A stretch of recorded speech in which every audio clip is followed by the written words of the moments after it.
መልአኩ ገብርኤል ከእናንተ ጋር ይሁን። አናንያ አዛርያ ሚሳኤልን ከእሳት እንዳወጣ እናንተንም ከመከራ ሥጋ ከመከራ ነፍስ ይሰውራችሁ። ከአምላኩ ከፈጣሪያችን ከፈጣሪው ከእግዚአብሔር ያማልደን። ቅድስተ ቅዱሳን ድንግል ማርያም በቀኝ በግራ ትቁምላችሁ፣ ከፊት ትምራችሁ፣ ከኋላ ትከተላችሁ። በልቡናችን ከልጇ ጋር ነግሳ ለዘላለም ትኑር። አሜን ያላላችሁትን አሜን ያሰኛችሁ፣ በአሚነ ሥላሴ ያሳምናችሁ። አሜን ያላችሁትን ግን በአሚነ ሥላሴ ያጽናችሁ።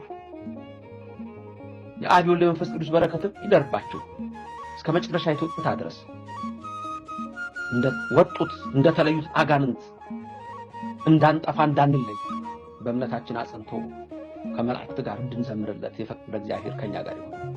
ቅዳሴ ማለት እኮ ከመላእክት ጋር መቅደስ ነው። ቅዳሴ ማለት ከመላእክት ጋር ማክበር ነው፣ ማመስገን ነው ወገኖቼ። ስለዚህ በዚህች እምነት ውስጥ ለዘላለም እንዲያጸናን የሱ ፈቃድ ይሁንልን።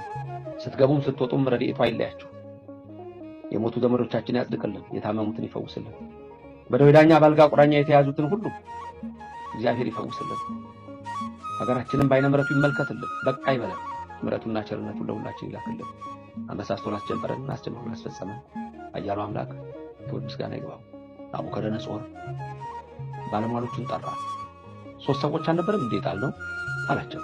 አዎ ንጉሥ ሆይ 3 ሰዎች ናቸው፣ እኔ ግን የማየው 4 ነው። አሁን እኛም 4 እያየን ወገጹ ለራብዓይ ከመወልደ እግዚአብሔር ይመስል 4ኛው መልክ የአምላክን ልጅ ይመስላል። አየነው ኢየሱስ ክርስቶስን። እስመ ብዙኃን ነቢያት ወጻድቃን ፈተው ይርአዩ አንትሙ ዘትረዩ ወይርእዩ ወፈተው ይስሙ አንትሙ ዘተሰሙ ወይሰሙ ወለክሙሰ ብፁዓት አዕይንቲክሙ ለርያ ወአዛኒክሙ ለሰማ። ይህንን ነው ዛሬ በየወንጌሉ ንባብ የምንሰማው። ጌታችን የሚነግረን እናንተ እኮ ዓይኖቻችሁ የተባረኩ ናቸው፣ ጆሮቻችሁም የተቀደሱ ናቸው። አያችሁት አለ እኮ፣ ሰማችሁ አለ። አዎ አባ ሕርያቆስ የሐዋርያቱን አፍ የሐዋርያቱን እጅ የሐዋርያቱን ዓይን አድርጎ ከእሱ ጋር በላን ጠጣን አለ እኮ። በየዕለቱ እኮ ክርስቶስ በበራችን ላይ ቆሟል። አቡነ ዘበሰማያት ብለን እኮ ምግባችንን ስንመገብ እኮ ክርስቶስ ከኛ ጋር አለ። 2 3 ካላችሁ ከእናንተ ጋር ነኝ።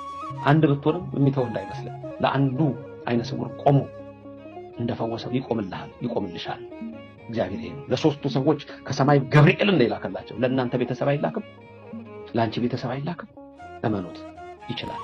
እመኑት፣ ያደርጋል። እግዚአብሔር ይሄ ነው። ከጭንቀት ያውጣችሁ፣ ከፈተና ይሰውራችሁ። አሜን። ክብር ምስጋና ለሥላሴ ይሁን። ልዑል እግዚአብሔር ይባርካችሁ፣ ፊቱንም ያብራላችሁ። የሰማነውን ሁሉ ልቦናችን ያሳድር።